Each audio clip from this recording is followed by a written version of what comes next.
Your approach to international relations might be called realism as opposed to liberalism. Can you tell us what that means and how you go about viewing this very troubled world we live in, which we're going to talk about quite a bit?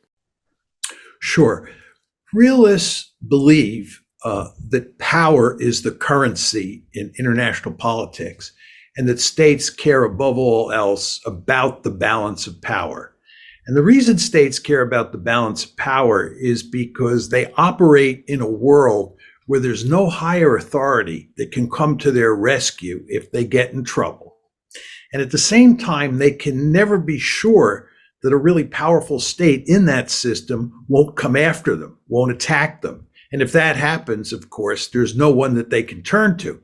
So what that mandates is that states be as powerful as possible relative to the other states in the system. And this is what drives the concern about the balance of power.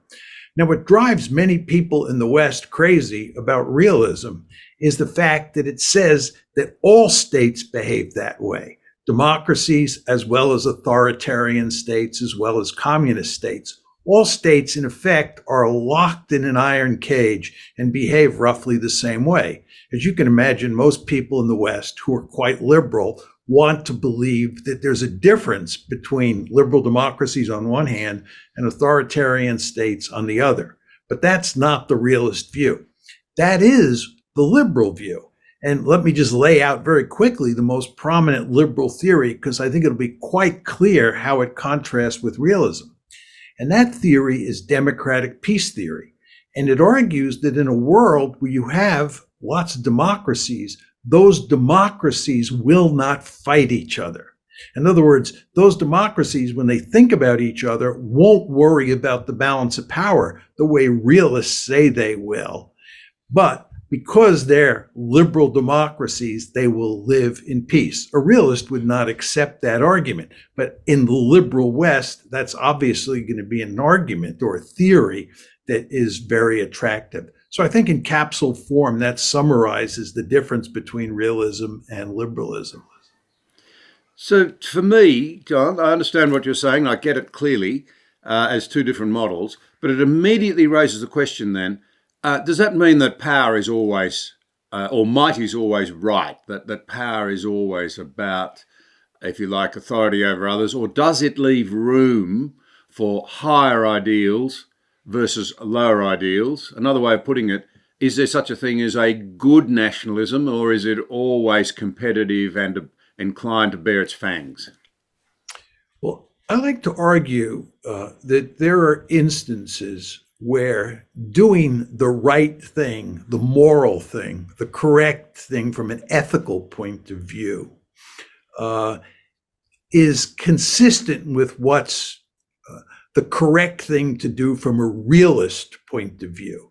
In other words, if you go to war against Adolf Hitler, that's the morally correct foreign policy as well as the strategically correct foreign policy.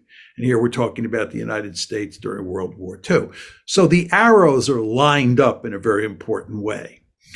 But you sometimes run into circumstances where doing the strategically correct or the realist way of acting is in conflict with what is correct from a moral point of view.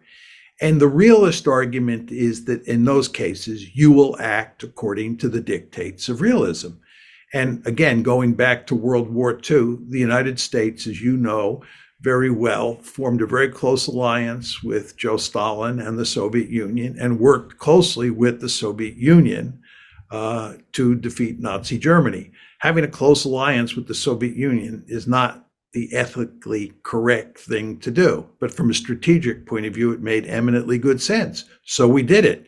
And we, in the process, dressed up Joseph Stalin as a burgeoning Democrat.